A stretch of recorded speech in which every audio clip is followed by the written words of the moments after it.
Okay, hi everyone. So we'll start the lecture for today. Today's topic is on stereotaxy. It's part one of the functional module. So today we'll be covering the topic under the following sections. How did the stereotaxic frame evolve? So we'll cover that first, followed by a discussion on frame-based stereotaxis and then frameless stereotaxis, and then just like a practical demonstration of how to assemble a stereotactic frame. So how did stereotaxy and the stereotactic frame come about? So basically, functional neurosurgery more or less depends on stereotaxy. And the whole idea of functional neurosurgery began with the spark that certain parts of the brain have specific functions. So this was long, long back, about almost 2 centuries back. And a physician named Gall demonstrated that there was localized cerebral activity, that certain parts of the brain had certain functions. So because of that, we were able to target certain areas of the brain without affecting other functions. And that is the basic concept of functional neurosurgery. Frisch and Hitzig then were able to further go ahead and localize motor and sensory cortices. We then finally tried to access these defined areas of the brain with high accuracy. So stereotaxy is basically based on the principle of accurate localization. It only works if you're able to very accurately localize which is the area you want to target and avoid everything else. Currently now, this localization is easily possible with imaging and computers. But back then, almost 100 years back, how was it happening? So initially, stereotaxy was based on phrenology. And phrenology was a concept that brain function could be linked to external skull morphology. You could use some areas of the skull to define where there might be areas on the brain which might serve a particular function, like people used to use the external auditory meatus or the inferior orbital margin to define in relation to these two structures, where could you find a certain area of the brain with a particular function. So first, in 1873, Dittmar used a guiding device to go in and incise the medulla oblongata of rabbits. So this was the actual first use of stereotaxy. In the 1890s, then doctors tried to mount tools directly onto the skull, and they were able to investigate brain functions using the same concept of phrenology. Because remember, this was the 1890s, we did not have radiology then. Modern stereotaxy began with Horsley and Clark, and this started off in London. Basically, what happened was Horsley was experiencing difficulty with being able to precisely localize epileptic foci. If you remember, Horsley is known for the first epilepsy surgery. So he was having some difficulty localizing where were the epileptic foci, even with direct cortical stimulation. So Clark, working in the same institution that he was, he designed a device which was able to insert an instrument into the brain with a high amount of accuracy and without causing a significant amount of trauma to surrounding structures. So in 1906, Horsley and Clark first described their frame. And this was at that time a major breakthrough. There were many instruments before Clark's that already existed to be able to localize structures within the cranium, but none of these instruments actually followed the principle of stereotaxy, that is the creation of a 3D space, where you could define a target with coordinates. That's what Clark's instrument provided. But so this initial stereotaxy was based on anatomic targets, as we had discussed. It was based on phrenology, like inferior orbital rim and the external auditory canal, because at that time, again, they did not already have radiology. And so they primarily used it to target cerebellar targets in cats, and they demonstrated with this instrument that it was possible to do that. We genuinely do not have any idea if this frame was ever used on humans. And if you want to know why, you can probably just look at it and figure out why. This was the Horsley and Clark stereotactic frame, and I think it's quite obvious why it probably was not used on humans. Right. But what were even bigger problems with Clark's instruments? The biggest problem was that you are basing stereotactic localization on external anatomy. And the way they did that was that you would use an anatomic atlas. These were cross-sectional diagrams that were based on particular anatomic specimens, and you would try to localize where your target might be in relation to whatever is the points on your patient. The problem obviously with this is that anatomic atlases will not be accurate in most patients. And so the biggest problem was accuracy still. So better alternatives were needed to register That the whole idea here is co-registration, where you're trying to register what is found on the patient with what your stereotactic localizing device is going to find. The Horsley and Clark instrument was later brought to the US 3 years later after it was introduced, and obviously we can see why it was largely ignored. So when did stereotaxy actually begin in humans? It was first reported in 1918, where Captain Aubrey Ferguson designed this device, as we can see right here, to remove intracranial bullets. Basically, he used this pituitary rongeur, as we can see over here, and attached it to this device, which was fixed to the skull at least at 3 points. And he used it to localize where there might be an intracranial bullet corresponding to whatever was the X-ray imaging finding. So this was the first use of stereotaxy in human beings. And as we go on, it becomes a little bit more useful and better. So in the 1930s, Kirshner designed a device which was able to put an electrode into the foramen ovale to treat trigeminal neuralgia. So as we can see, it is getting slightly better and more like the stereotaxy that we have now. Right. We're going to intersperse a few questions throughout the lecture just so that we can make sure that we're keeping track of whatever is being discussed. So you can put down your answers in the chat box. Initial stereotaxy was based on which of the following? Was it based on direct imaging, anatomic landmarks, encephalography, or surgical visualization?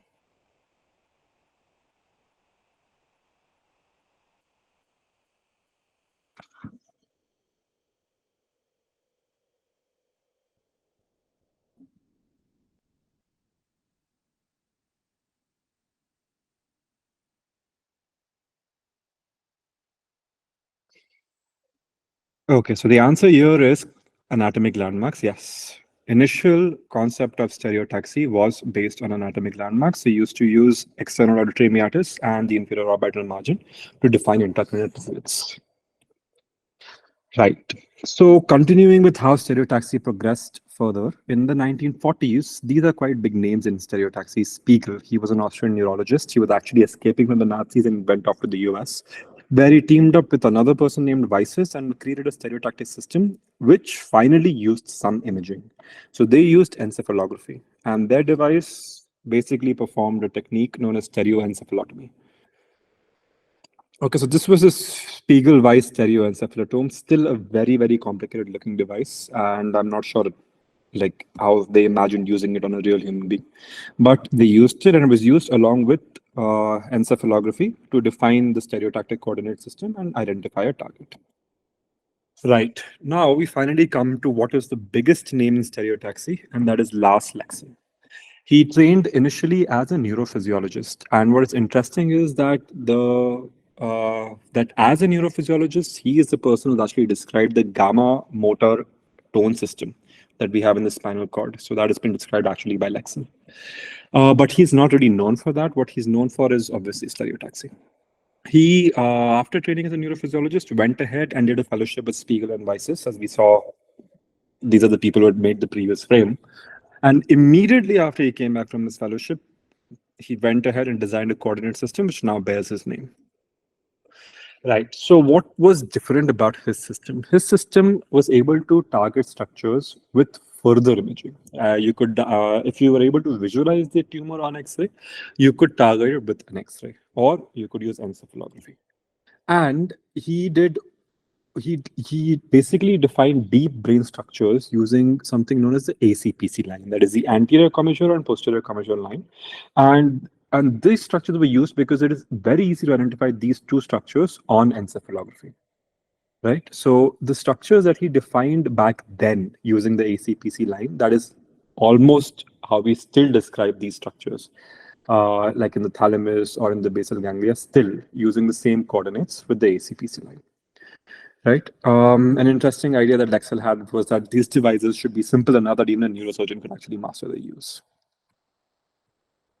Right. So coming to frame-based stereotaxis, Lexel's frame is basically more or less what we use for stereotaxy these days. This, as you can see here, is a picture of his fully assembled frame. And his frame basically positions a target at the center of two arcs. Okay, so there are two movable arcs which are able to position the target. So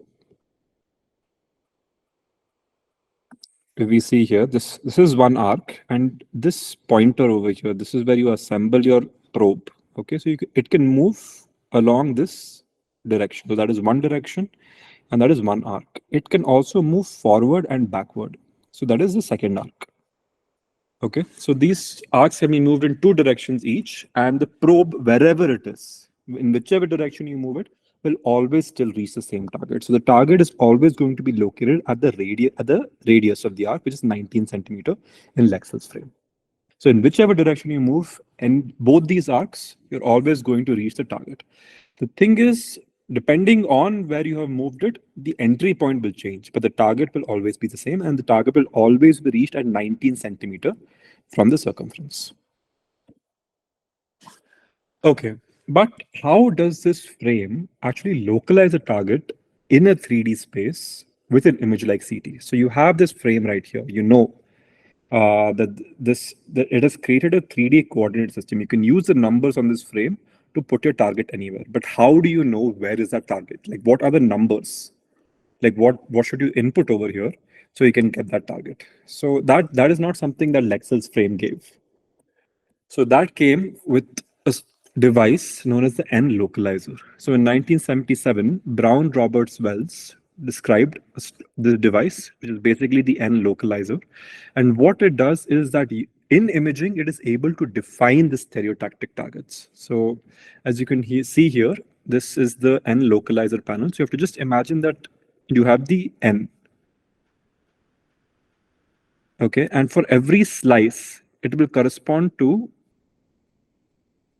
a point on this tangential line, which will be at different distances from the perpendicular lines over here. So every slice, the distance of this tangential line from this line and the distance of this tangential line from this line will change. So we're able to localize at least with this N localizer as to which slice it belongs to. Following which further, you can create a coordinate system within the slice and then be able to localize your target. So that is how we're able to localize within an image how and where the target is located using the N localizer. This is a picture of the N localizer we have here. Right. Another question. So many targets for stereotaxy are defined using the ACPC line. And which of the following modalities is this primarily based on? Is it based on a CIS-3D MRI, CT cystoscopy, pneumoencephalography, or angiography?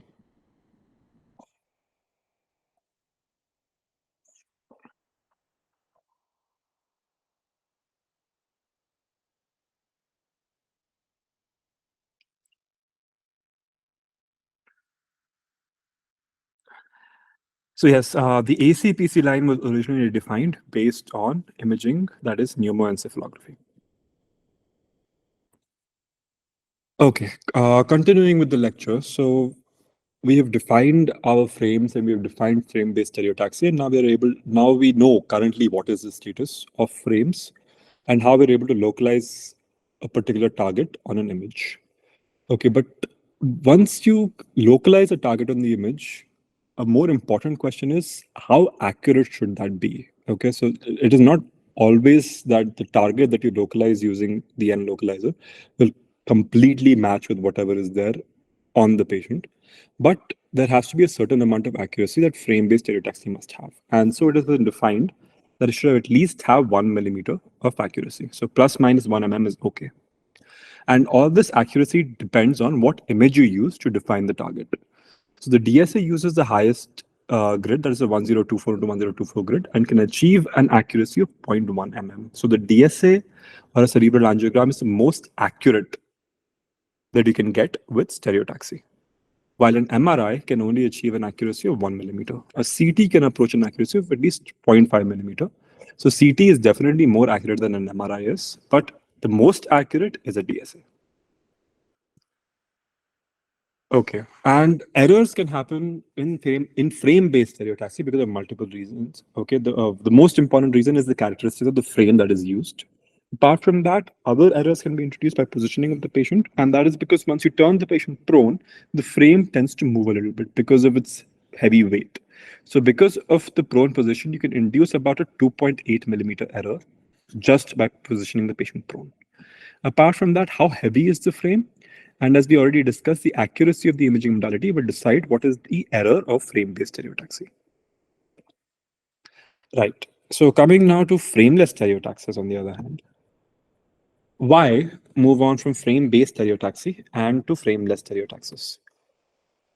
There are definitely significant advantages of going frameless. The most important one is that you can completely avoid having to put a frame onto an awake patient and then having to take that patient for imaging. Okay, the second and a significant advantage is that there is no bulky frame when you're doing surgery. So doing surgery with a frame is very difficult. Okay, if you can access the patient right from the top, that is okay. But if there's any access required either from the temporal region or from the occipital region, frame-based stereotaxy can really get in your way.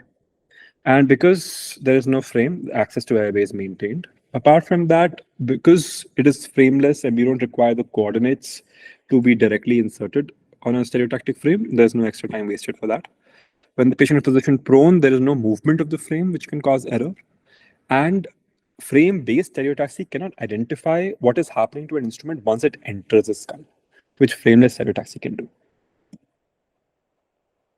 Right. So another question, how many arcs are part of the lexal frame? Are there 1, 2, 3, or 4 arcs?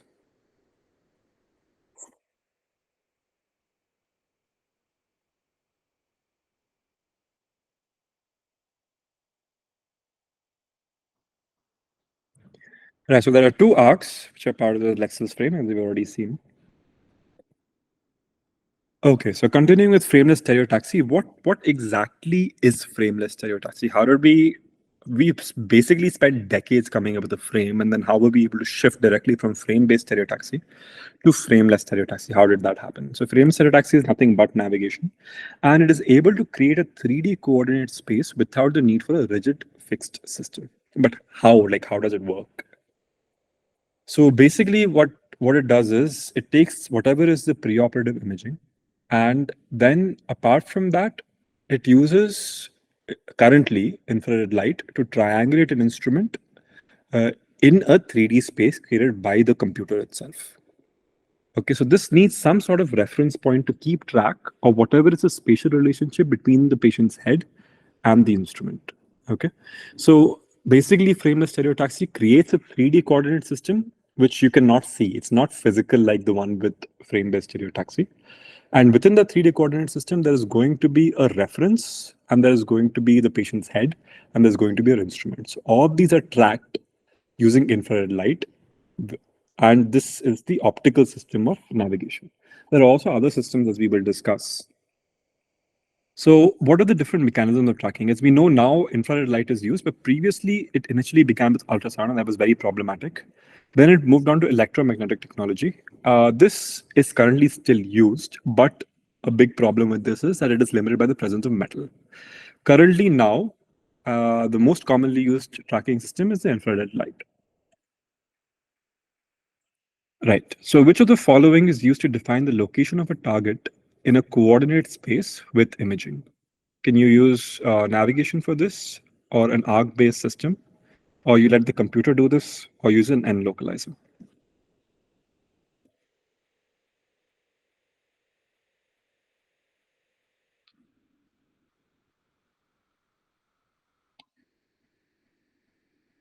Right. So the answer is you're going to be using an N localizer. And as we saw previously, that is a device which is used to define where is your target that is in the coordinate space created by your frame. Right. Now, coming back to frameless stereotaxy and how it works, basically, for frameless stereotaxy to work, you require some markers on the patient which help you identify where you're in that stereotaxic space. So those are what are known as fiducials. These are your identifiable marks on the patient. So fiducials are basically structures on the patient which the computer can pick up. So these can be either bone fiducials, and these are the most accurate, but obviously they're put into the bone, so they are invasive.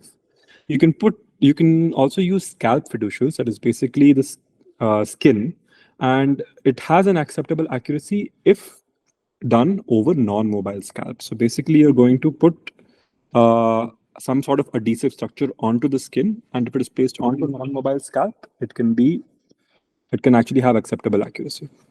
You can also use cranial markers like the tragus and canthus, and you can use surface-based registration, where basically your laser takes a picture of the patient's facial features and correlates with imaging. This is the least accurate method of registration as compared to all the other methods that we've discussed.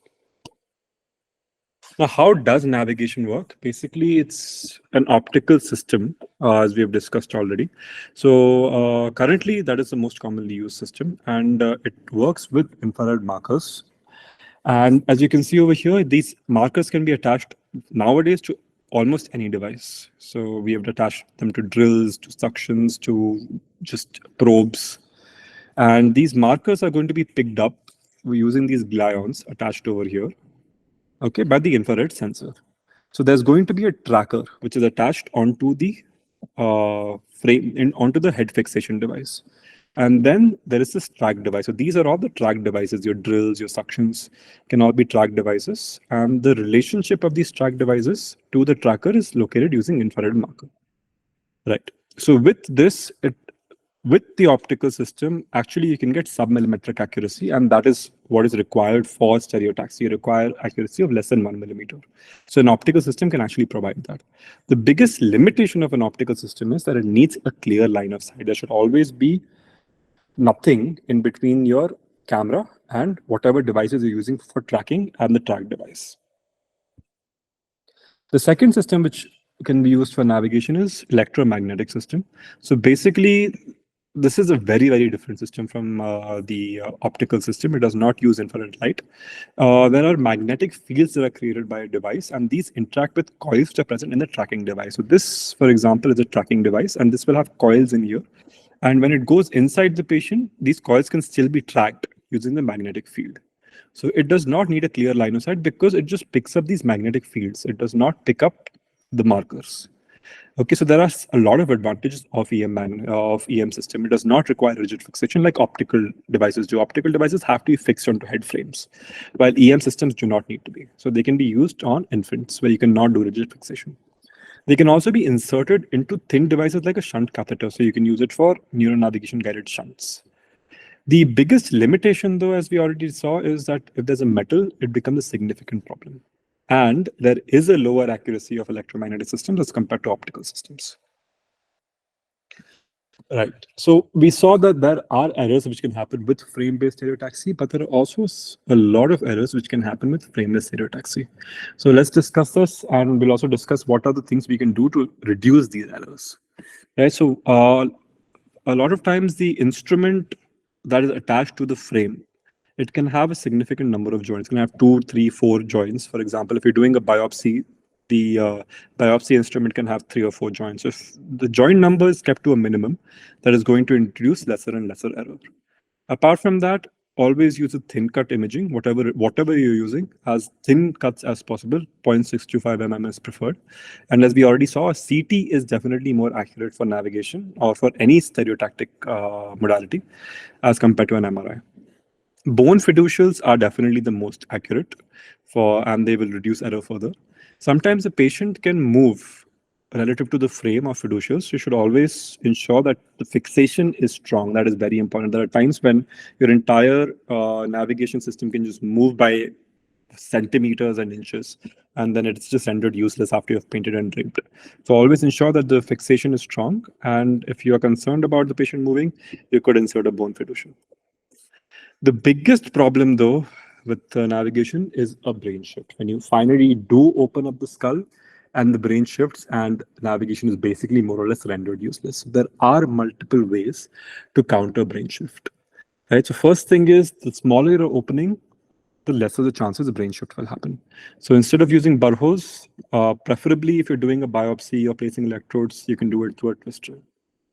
Obviously, avoid crossing any structure which is going to cause decompression and a significant amount of shift. So don't go through a ventricle. So commonly what we do with a lot of these stereotactic techniques, for example, for DBS lead placement, after we have placed a burr hole and opened the dura, you can just put a fibrin glue over the burr hole. So air cannot enter and CSF cannot leak out. So both ways, you're trying to prevent brain shift from happening. If you directly go vertically rather than horizontally, as in if you approach the patient from the top, the patient is positioned supine and entering right from the superior surface, the amount of brain shift which happens is going to be a lot lesser because then gravity does not act. On the other hand, the patient's head is rotated by 45 degrees or 90 degrees, gravity acts and the brain will shift. Apart from that, try not to hyperventilate the patient, keep the diuretics to a minimum. Other techniques which can help reduce brain shift are try to resect the tumor en bloc. So if you decompress it, obviously the brain will shift, but if you resect it en bloc, it will decrease the amount of brain shift.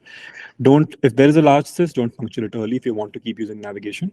And then what is the most useful way of taking care of brain shift? Because ultimately brain shift will happen. You can try to avoid it as much as possible, but it will shift. So the most useful method is obviously intraoperative imaging, and you can use ultrasound, CT, or MRI. Most commonly used modality for intraoperative imaging would be MRI. But even an ultrasound can be used currently to re-register the navigation, so your brain shift can be kept to a minimum. Right. So let's answer this question. Which of the following regarding frameless stereotaxy is true? Optical navigation is less accurate than EM navigation. Surface registration is the least accurate method of registration. Optical navigation is preferred in infants. And EM navigation needs a clear line of sight.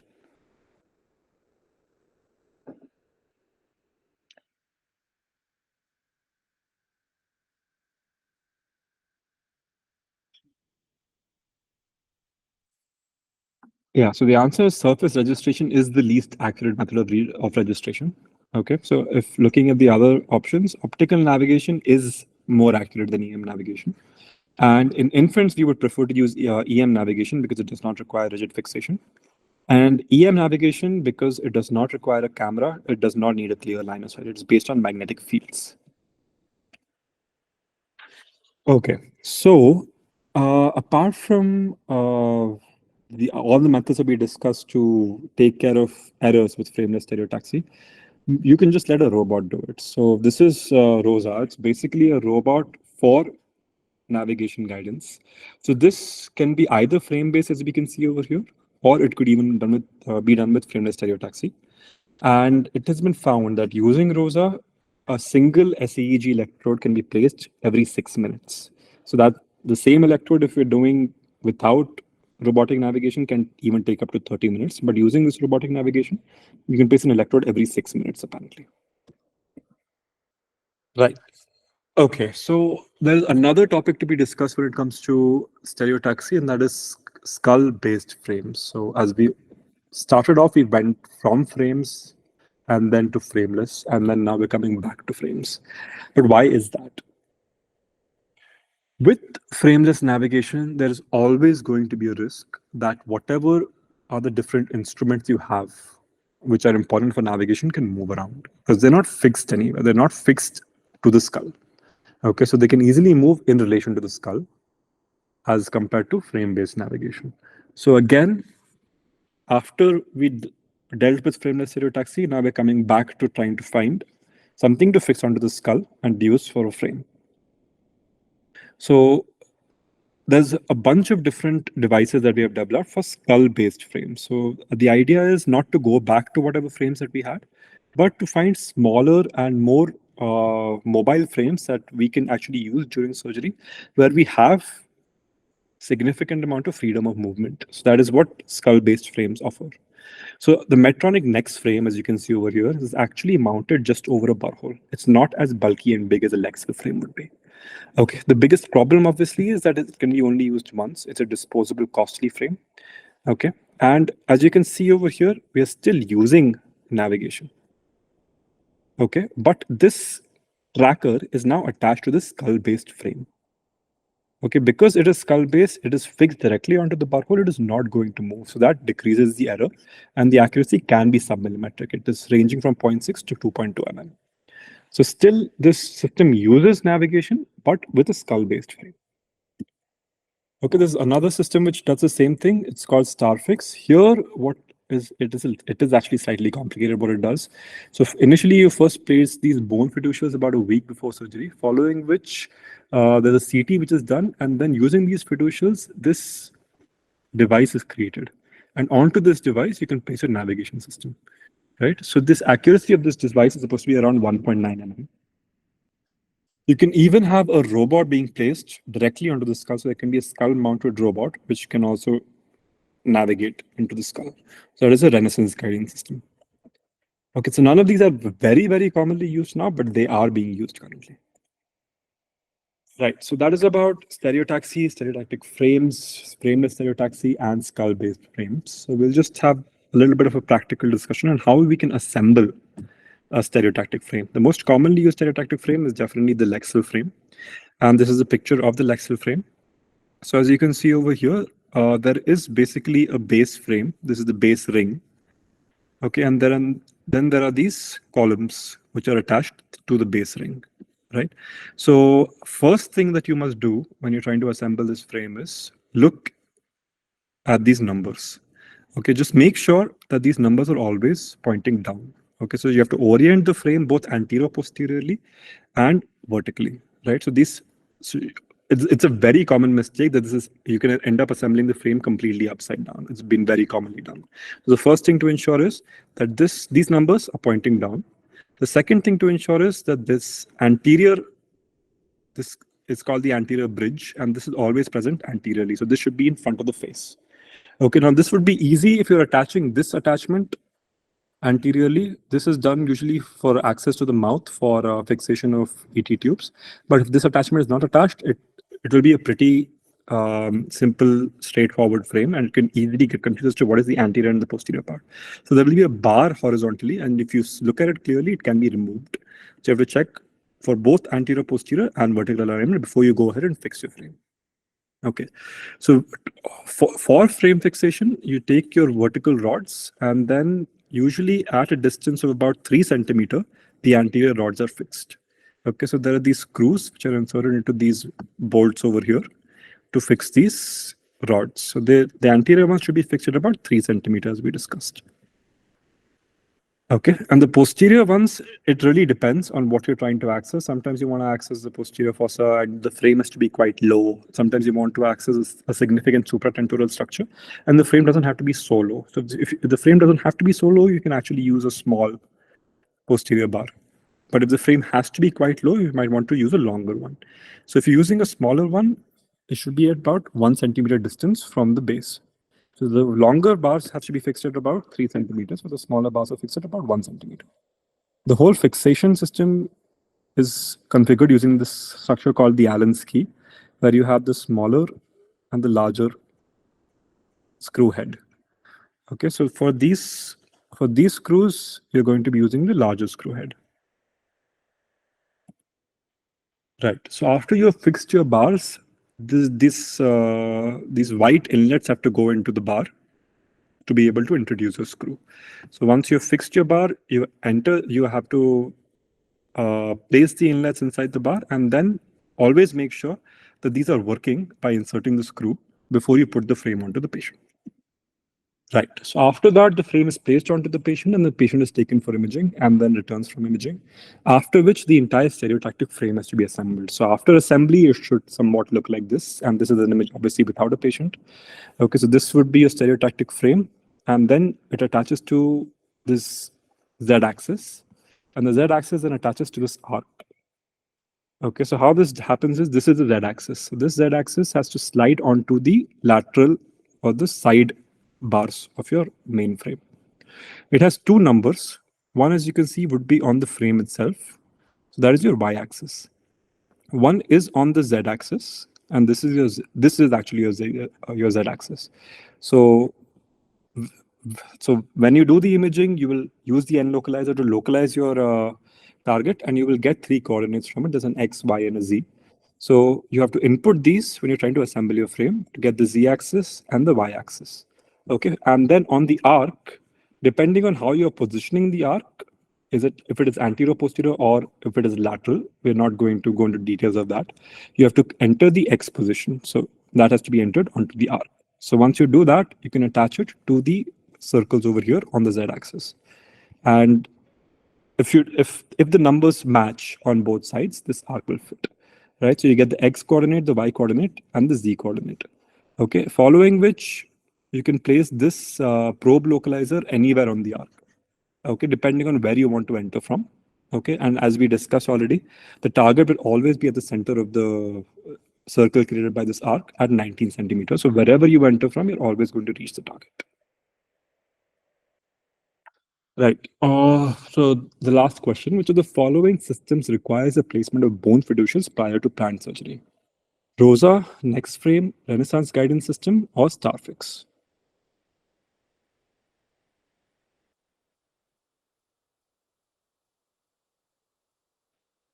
Right. So the answer is Starfix. It requires the placement of bone fiducials 1 week before surgery, and then a system is created to fix onto the bone fiducials after that. Right, so that is all for today's discussion. Thank you so much for attending. If you have any doubts, you can put them in the chat box or provide them in the feedback form, which we'll share afterwards. After this class, there will be a post-test assessment based